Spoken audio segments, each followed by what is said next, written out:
Dear God, as we gather today to celebrate the next step forward into new places, new people, and new experiences, let us not forget the blessings that you have given us in the past. For our teachers, who have so graciously loved and cared for us, even at our worst. For our families, who have cheered for us to the finish line, and stood by our side through the many bumps in the road. For the friendships that we cherish, and the bonds that will grow even stronger in the future.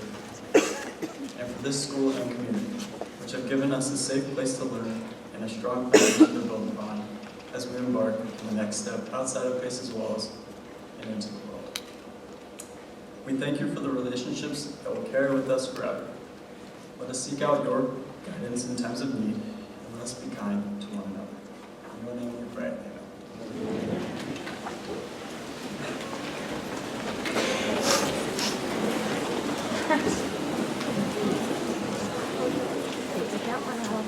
Thank you, Drew. And seniors, well done. Welcome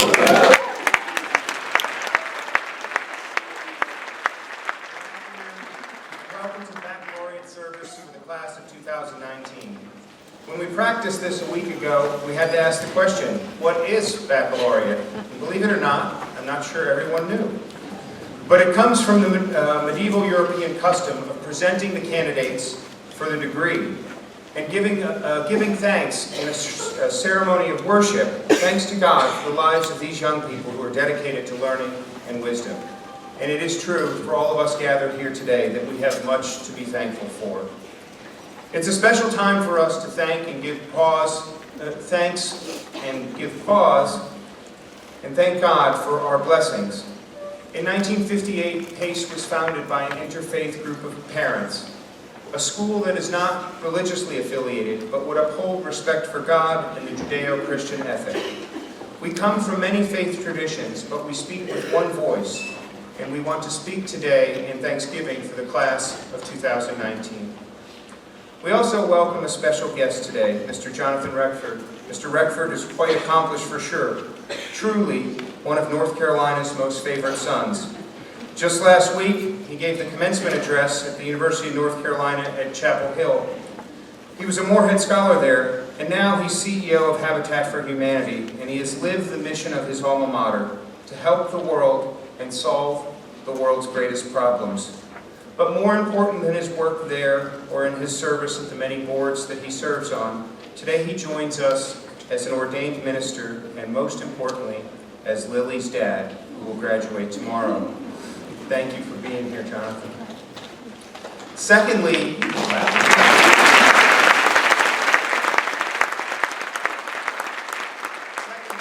it's a Pace Academy tradition for the class dean to give her farewell parting address to the class during the baccalaureate. Deans play an important role at Pace Academy in the life of each and every student. And in this particular year, there could be no greater example of leadership than that of Eric Barbacow. As I've said to many, I'm grateful that I live in a time and live in a place where we can celebrate her and her leadership and her presence, and now Charlie and Harper Barbacow.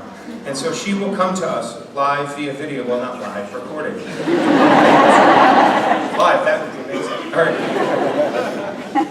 Anyway, without further ado, I'd like Abby to come forward and give the first reading.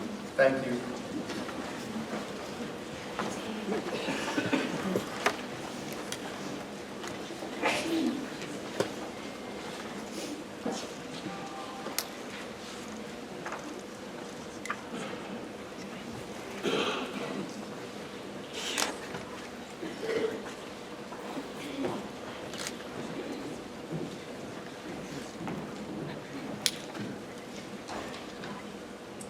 Here's a scripture reading from the book of Micah, chapter 6, verses 6 through 8.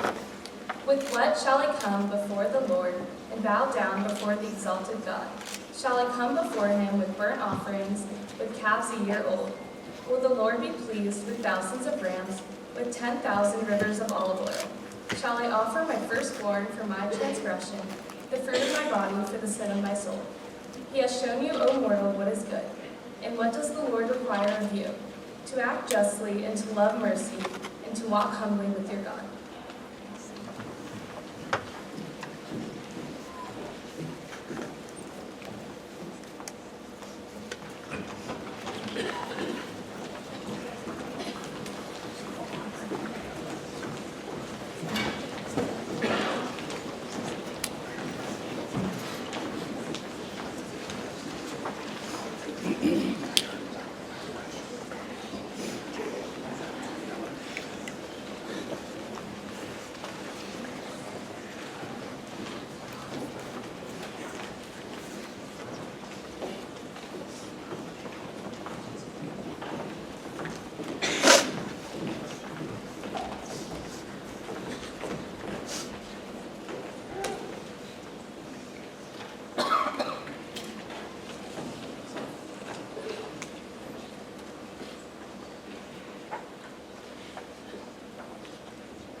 scripture reading from Philippians 4, verses 4 through 9.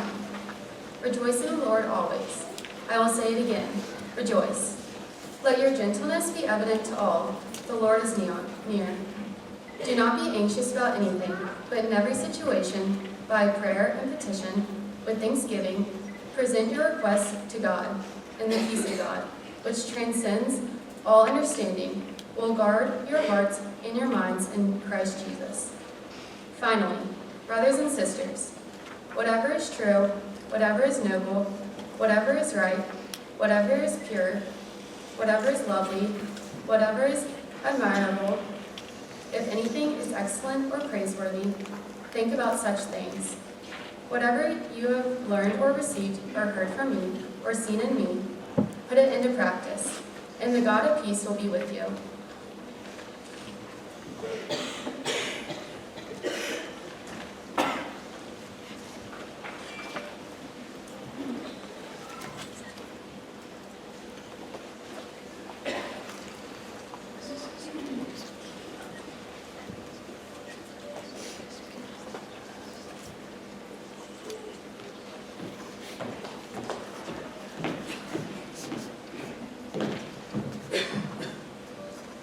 Jonathan Reckford is Chief Executive Officer of Habitat for Humanity International, a global Christian housing organization that has helped more than 22 million people construct, rehabilitate, or preserve their homes.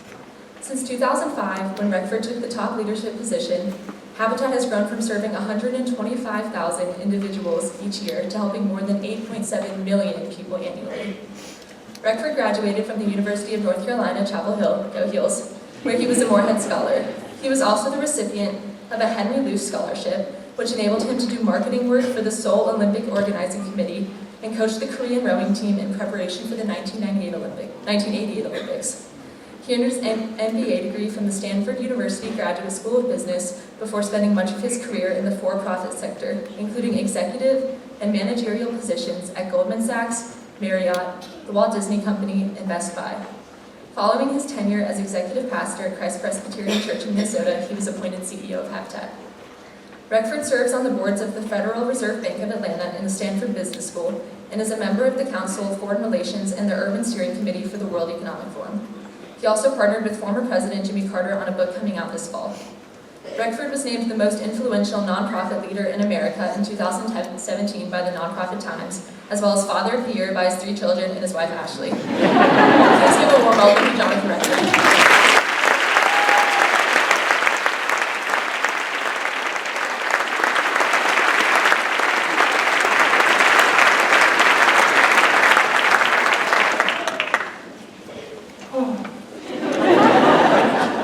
Parent moment, then I'm going to talk to the students.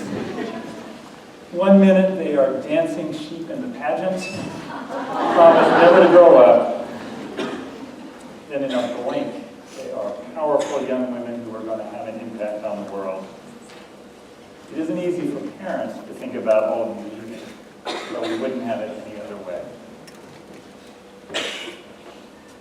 Very few people know this, but I was actually the backup speaker for graduation a few years ago. Robert Downey Jr.'s studio called the school to see if it would be possible to use our athletic field to land a helicopter when he came to town to shoot scenes for an Avengers movie. When the topic of compensation arose, Fred made a bold proposal. He pitched the idea, and Robert actually agreed to be the graduation speaker. The board was a little skeptical, however, and wanted a plan B, just in case he didn't show up. So Fred made a slightly awkward call, and I was Iron Man's understudy then.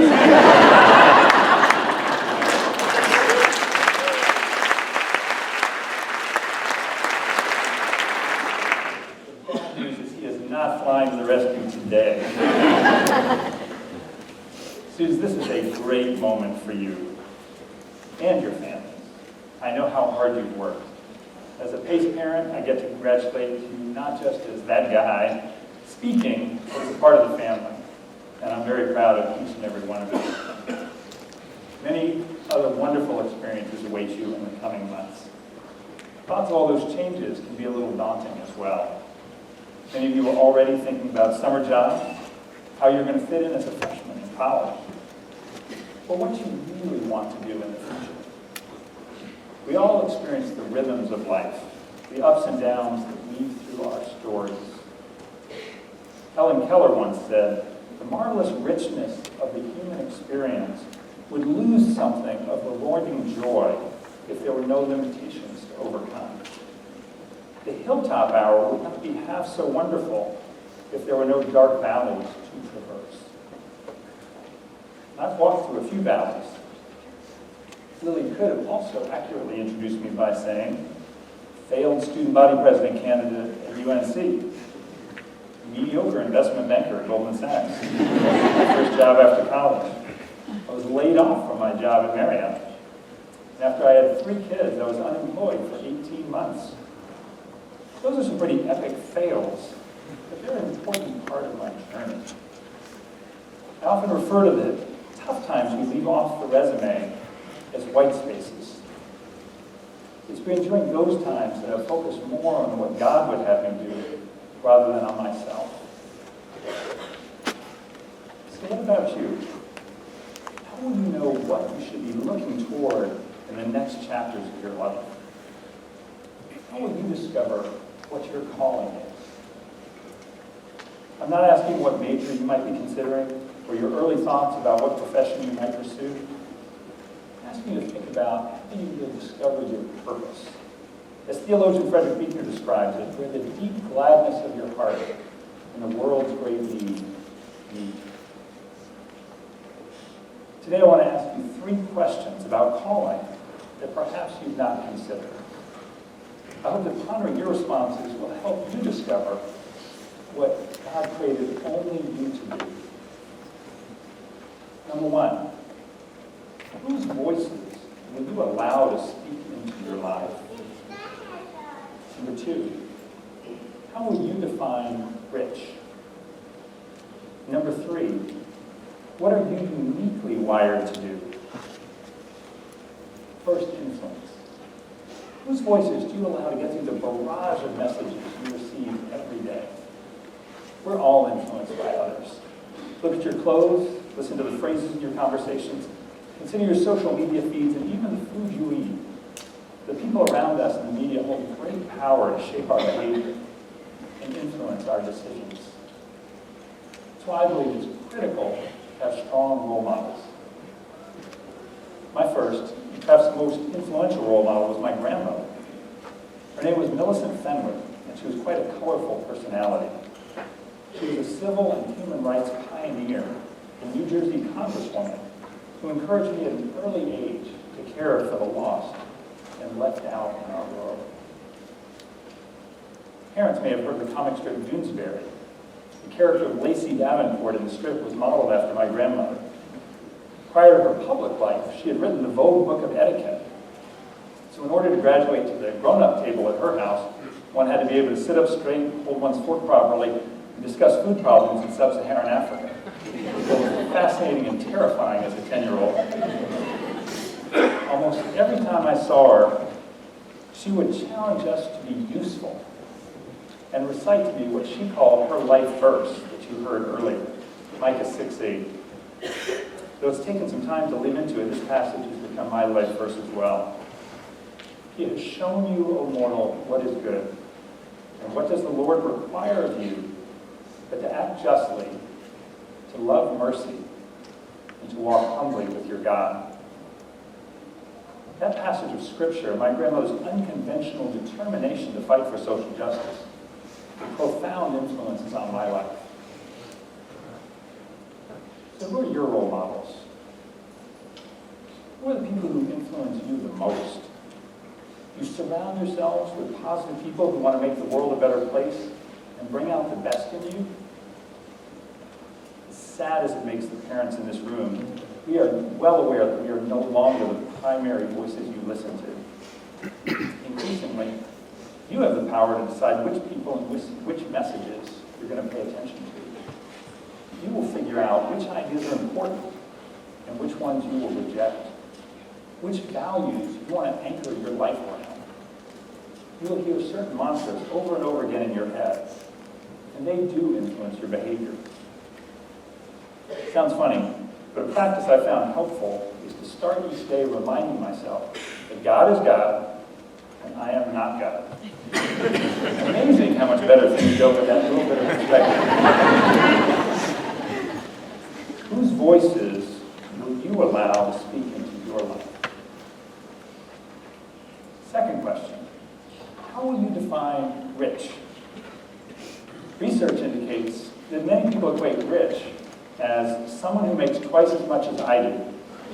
Turns out that definition holds whether you make $30,000 a year or $1 million. For some people, being rich means being laser focused on amassing more money and more things. No question, life is easier when you have money. However, once you can pay the bills and accrue some savings, studies show that there's very little correlation between wealth and happiness. You can also be rich in other ways. Rich in friends and family. Rich in opportunities. Rich in blessings. Likely your definition may change over time. It certainly did for me. Particularly when I often come face to face with extreme poverty around the globe. When I realized that half the people in the world live on less than $2 a day. For food, clothing, shelter, everything. Your resources make you as soon-to-be high school graduates among the richest people in the world. That reality has caused our family to do some deep introspection. One of my great joys is to be able to have traveled to other countries with my kids to work on habitat projects. When I took this picture, I had the fun of helping build a home in Paraguay with these mighty seniors on International Women's Day. It was a great way to emphasize empowering women. On many of these trips, we've met wonderful people who find contentment though living in circumstances that you and I could never imagine for ourselves. Lily's first international trip with me was to Cambodia, where we worked alongside a widow named Lauren and her daughter, Kola, which translates to Rose. They had once lived in a tiny shack in a garbage dump. Ultimately, they couldn't afford even that. They ended up squatting on an empty lot with their meager possessions. Lauren told me about standing up all night, trying to keep the storm from shredding the tarp that protected her family and their few possessions. As we prepared to dedicate Lauren's home, another storm rolled in. So we all gathered inside the new concrete block house. Soon the pounding rain started coming down.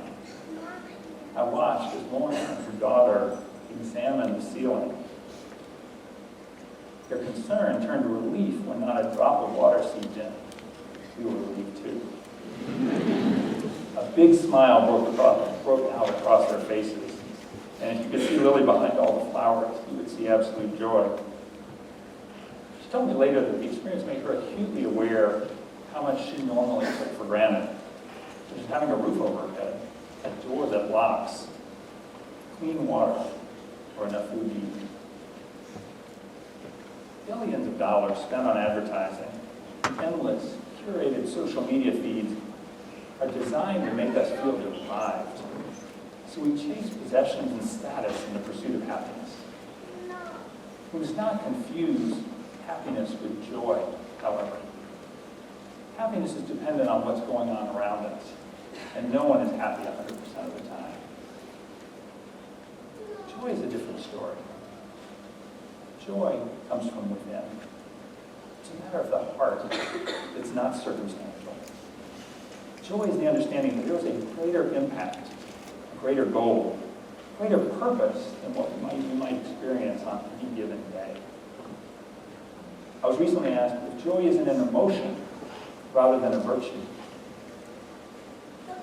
I would argue that joy is a virtue, and that being joyful is a choice that requires action. The passage from Philippians that we heard earlier is another of my favorite messages from Scripture. We are called to rejoice in all circumstances, to recognize the richness in our lives in every situation. I urge you, choose joy. You have the opportunity now to begin developing patterns and setting in motion a plan that can lead you to a very rich life. The question is, how are you going to measure your love? The third question, perhaps the most difficult for many people to answer, is, what am I uniquely wired to do? Around the country this month, commencement speakers are likely talking about following your passion. That's good. If I'd done that, I would have attempted a basketball career. One small problem. Ability. If I was 6 inches taller, to leap 20 inches higher, and extend my shooting range by, well, a lot, I would have been all set. But talents and abilities don't always match our passions. So perhaps the right equation is passion plus ability plus a worthy cause equals purpose. Think back to the Beekner quote. You will find your purpose with the deep gladness of your heart and the world's great need. Sometimes gladness and struggle are intertwined until you work through the things that trouble you. I discovered the deep calling in my life when I left a job with a ferocious non-compete clause that prevented me from working. I had a lot of time on my hands. With Ashley's blessing, I took a trip to rural India working with the Bungi, the poorest, most marginalized group in the country. The only jobs they were allowed to do were hand cleaning latrines and cleaning up after dead animals. Without some intervention, half of the children in these communities were dying before their 13th birthday. Seeing children living in those conditions, devastated. It was what Clarence Jordan, pastor and spiritual father of Habitat for Humanity, called divine irritation. The way that works is often we see some terrible event unfold on TV or in our world, and response is, that's terrible, somebody ought to do something about that. Change the channel, watch a movie. Divine irritation, when you watch that same event, it wrecks you. It's when God seizes you by the scruff of the neck, gives you such a sense of urgency that you have to respond. That's what I felt working with those beautiful children. At that point, I knew God was reaching out to me. I was fairly sure I wanted to devote the rest of my life to helping the world's poor. Some of you may have experienced such moments of divine irritation in your lives, but most of you likely have not. There's a good chance that even during college you won't be challenged so deeply. And that's okay. I was married, had children, and had been a corporate executive for 15 years before I had that dramatic encounter in India. Divine irritations that move us to action are not always bolt of lightning moments. Sometimes the nudges come gradually. I would urge you to pay attention to the things that gnaw at you over and over. Those are the things that will move you to take action. The things that will motivate you to make this world a better place. This next season of your life is a time to learn as much about the world as you can, to gain experience, and to struggle with the things you can't get out of your mind. This is also a time for making decisions about who you will become. I am an ardent believer in strength of character. Ultimately, your success will be measured not by what you achieve, but by who you are. Who before what. I hope for each of you that you will always have at least one friend with whom you can be fully transparent and who loves you for who you are and not what you do. I also hope you will be that friend. Finally, I want to be very honest with you and tell you that developing your passion will require sacrifice. When you experience a moment of divine irritation, you simply have to respond. After that powerful experience in India, I came back home on fire, looking for an opportunity to address global poverty issues. But suddenly all the doors closed, and I went through a long waiting period, searching for the right mission or organization. I even began to wonder if I'd made the wrong decision. This time of waiting forced me to do some deep listening and reflection. One of the messages I heard was that I needed to back up and get closer to God. I realized that God was more concerned with my character and my relationship than my job. Unexpectedly, I was asked to become the administrative pastor at our church. People I trusted for career advice protested that accepting the offer would be career suicide. However, Ashley and I prayed about it. We believed that taking the church job was what I was supposed to do. It turned out to be a wonderful opportunity to serve and grow. While my career path often seemed to take some surprising turns, I can now look back and see how all the experiences, including the waiting times, were preparing me for my current role. I urge you to create space in your life for reflection and listening. Continue to ask yourself, whose voices will you allow to speak into your life? How will you define rich? And what are you uniquely wired to do? In closing, I'd like to offer you this traditional Franciscan blessing. May God bless you with discomfort at easy answers, half-truths, and superficial relationships, so that you may live deep within your heart. May God bless you with anger at injustice, oppression, and exploitation of people, so that you may wish for justice, freedom, and peace. And may God bless you with enough foolishness to believe that you can make a difference in this world, so you can do what others claim cannot be done. And all God's people said, Amen.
There's so much I want and can't be done.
Hi everyone.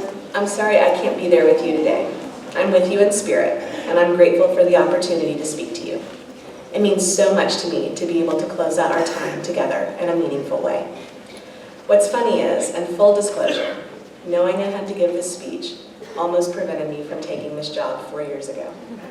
Bottom line, I was afraid. I detest public speaking. I know, weird, given what I do every day.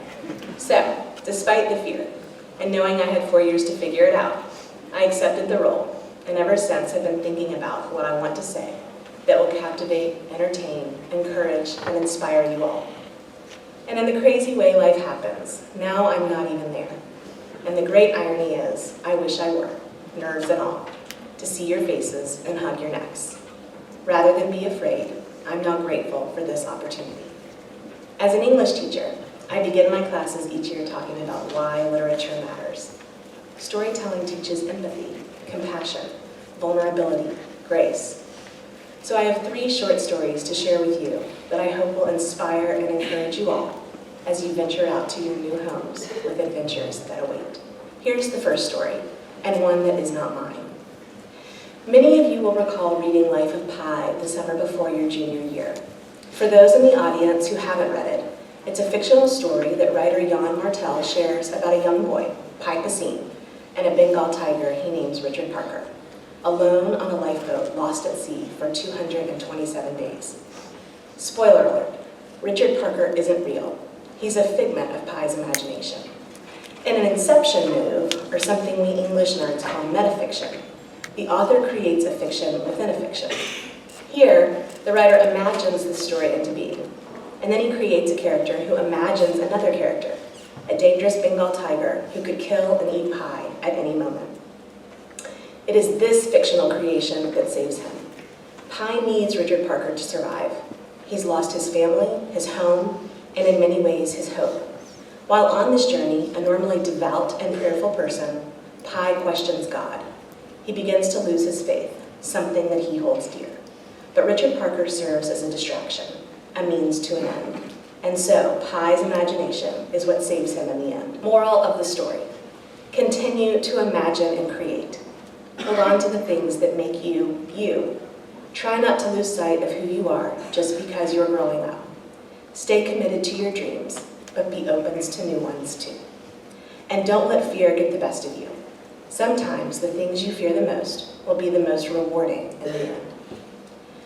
Before I share the second story, first let me admit, as many of you know, that I am a questioner, and I enjoy holding 2 conflicting ideas in my mind at the same time, what I call believing and doubting, to see what shakes out. The words believe and faith are often used interchangeably, and conceptually, they are hard words to understand. It's hard to tease out what the difference is between faith and belief. In thinking about those 2 words, one has to ask, can you have one without the other? What I've determined after many years of questioning these concepts is that the word believe is similar or equal to the word acknowledgement, and that the word faith is similar or equal to the word trust. So if you ask the question, do you believe in humanity? That's the same as asking, do you acknowledge that humans exist? And if you ask the question, do you have faith in humanity? That's the same as asking, do you trust humanity? I would argue then that believing in something and having faith in something really are 2 very different ideas or concepts. This brings me to the biblical story of doubting Thomas in the book of John in the New Testament. For those of you unfamiliar with the story of doubting Thomas, it teaches that Jesus' disciples are gathered in a house when their resurrected Savior shows up. But one of the 12, Thomas, is not present to witness it. When the other disciples recount the event, Thomas recoils. He says, "Unless I see the mark of the nails in his hands, and put my finger in the mark of the nails, and my hand in his side, I will not believe." A week later, the disciples are again in the house, only this time Thomas is with them. The doors are shut, and Jesus appears a second time. He invites Thomas to put his fingers in the wounds, and the doubting disciple exclaims that he now believes. Many of you are likely familiar with this story, but many of us overlook the beginning, where we're told that the doors of the house where the disciples had met were locked out of fear. In recent years, neuroscientists have discovered that fear and gratitude don't exist in the same parts of our brains. Fear resides in the amygdala, the reptilian part of our brain. Feelings of gratitude activate our neocortex, the front of the brain with our higher thinking and more recently evolved capabilities. Indeed, researchers now believe that gratitude and fear cannot exist at the same time, that gratitude actually processes fear, effectively driving fear out, taming it, giving us human beings the possibility of acting with courage, hope, joy, and compassion. So when Christ shows up that evening, he turns the fear into gratitude. The second appearance of Jesus is not about doubting Thomas, but rather it's a story of thanks. Thomas wasn't a particularly grateful guy. He remembered what was lost. He was probably afraid. He was certainly sad. So he said, "Can Jesus really be alive?" Thomas was still living in fear, unwilling to enter into a grateful journey toward a new reality. Moral of the story: find something to have faith in. It doesn't have to be religious or spiritual, but trusting in something, especially yourself, will get you through the rough spots in ways that nothing else will. And, although it's hard, try your best to feel grateful for an opportunity, rather than afraid. It may take practice, but at the very least, be aware of your fear and tackle it with grace and humility. And now for the third story. I remember my first year at Pace. I kept hearing about Spirit Week. Teachers and students tried to explain it to me as it approached, but I just couldn't buy what they were selling. When we returned from break, I entered into what I could only term as Crazy Town.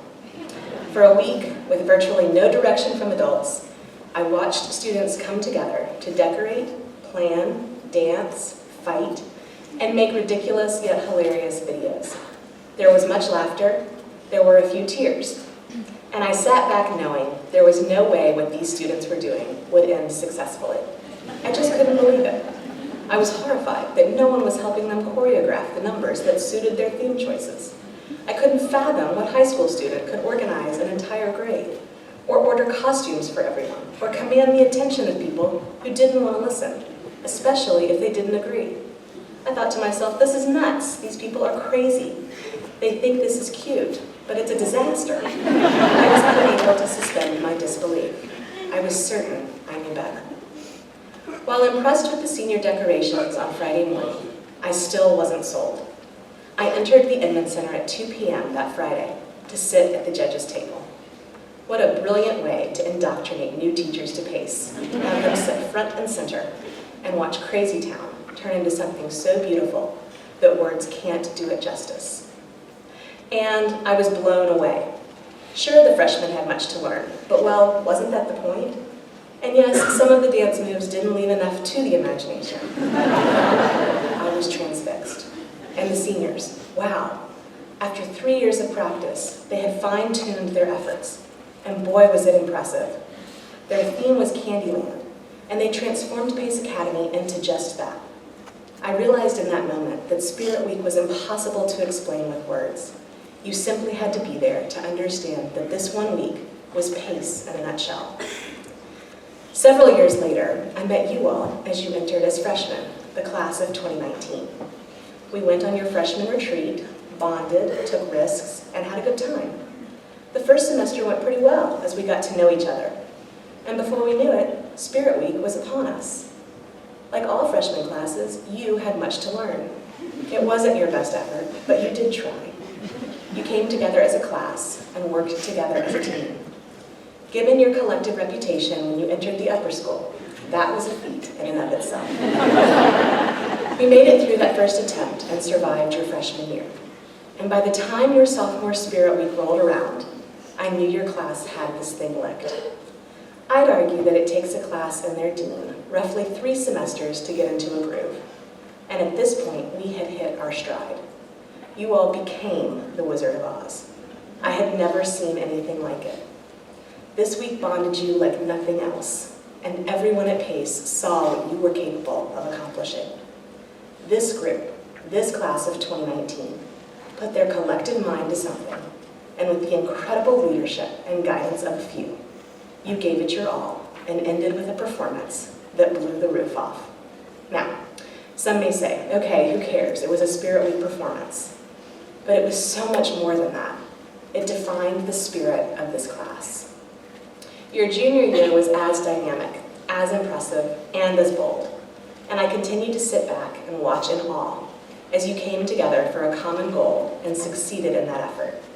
You repeatedly showed us all exactly what you are collectively and individually capable of. But it wasn't until this year that it really clicked for me. Given my current state, I wasn't feeling all that well the first week in January. I made it to practices, but not like in years past. There was a small part of me that felt both guilt and just the slightest bit of worry that you couldn't pull it off without my constant presence. The doctor wouldn't let me spend the night with you, and as always, the amazing Mrs. Wilhelmsen jumped right in and offered to take my place and stay with you all and Mr. Horner. While the week had gone well, and I knew you were prepared, I couldn't pull myself away Thursday night to go home. In truth, I just wanted to be with you. As the evening progressed, Mrs. Wilhelmsen, Mr. Horner, Mr. Asaph, and I looked on from the stands as you all gathered on the inland center floor to practice what you had worked on all week. Once you began your first run-through, they were stunned. Truly, they sat in disbelief. And I was surprised at their reactions. I actually thought you were a little behind. I was so used to you having it nailed at this point in the week because you didn't spend the night at school that I didn't understand their dismay. You see, you all are my first dean class, and you spoiled me. I assumed all classes were as full of spunk, determination, talent, doggedness, leadership, and good humor as you all are. Not so, said the others, who are far more wise and experienced than I am. They looked on with amazement and even wondered, what will they do all night? They'll be finished in a couple hours. So with heaviness in my heart, but so much pride for who you all are and what you are capable of accomplishing, I left you there, knowing you could and would do it without me, which is really the whole point of Spirit Week. In reality, it's truly the whole point of high school. We hold your hands at the beginning, when it's painful. We watch you try and fail until you try and succeed. We cheer you on, even when disaster lies ahead. But then you don't need our help getting up anymore.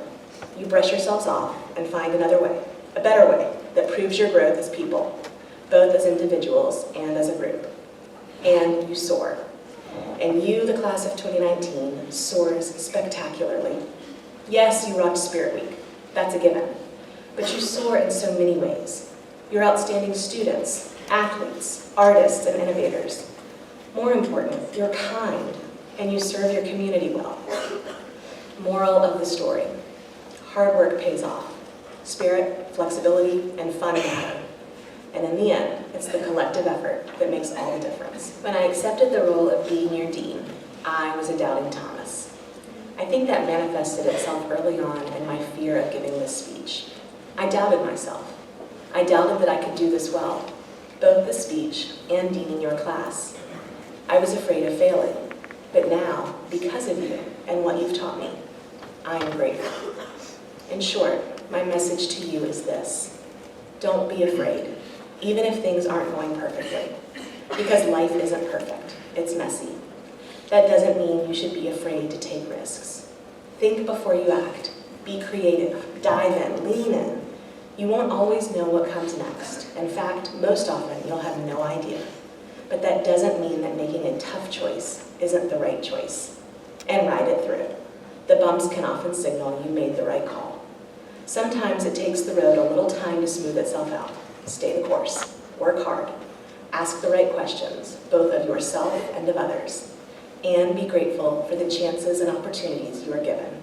You may fail. In fact, you should fail. That's how you grow. Perfection is overrated, but gratitude is not.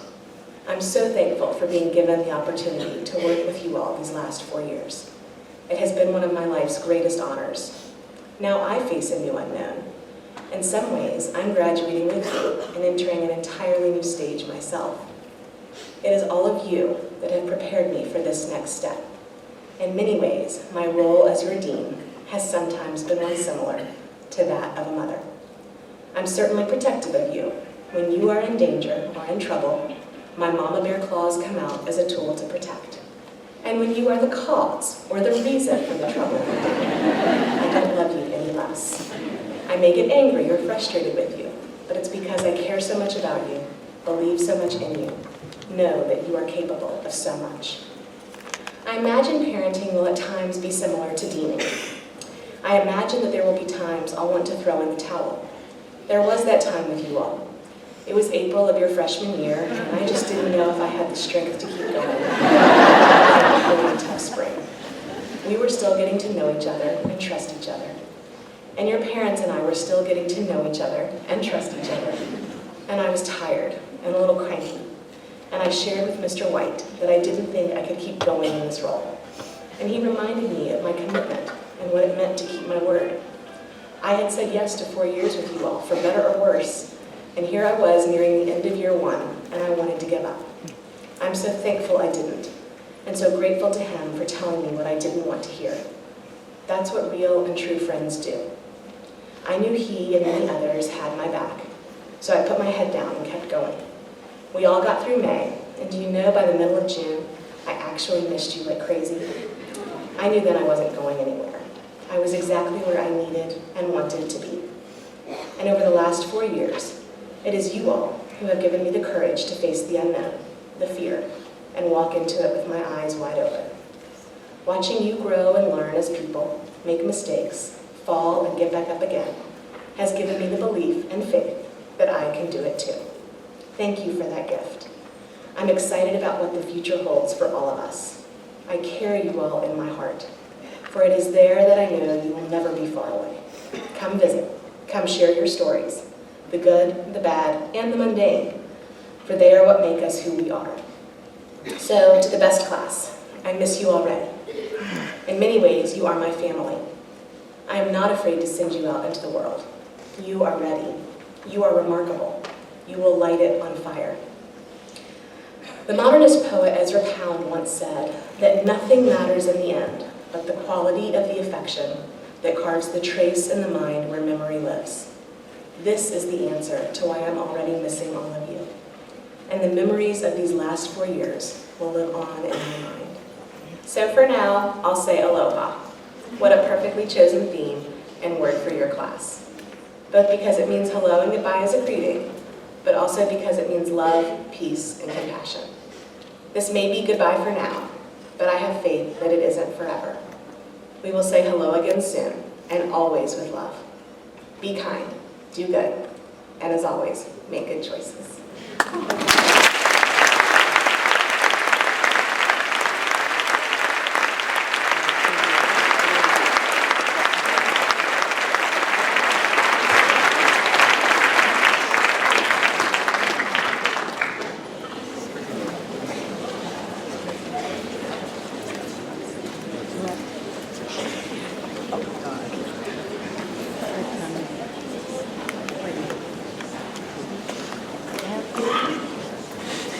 Let us pray. Dear Lord, we ask your blessing upon the school and the class of 2019. We humbly thank you for the gifts of our parents and families, our friends, teachers, coaches, advisors, and all the other staff here at PACE. We pray for their continued guidance and support as we head out to take on the world that they have prepared us to embrace. We ask you to give us the courage to live life to the fullest and never compromise our standards and values. We ask you to give us the strength to always do what is right and be a champion for those who do not have a voice. The whole world lies before us. We pray we continue our love of learning and remain ever curious. We have so many dreams, plans, ambitions, and hopes. We pray for your continued guidance that we may leave this world all the better for having us in it. May the road rise up to meet you. May the wind be always at your back. May the sun shine warm upon your face, the rains fall soft upon your fields, and until we meet again, may God hold you in the palm of his hand. Amen.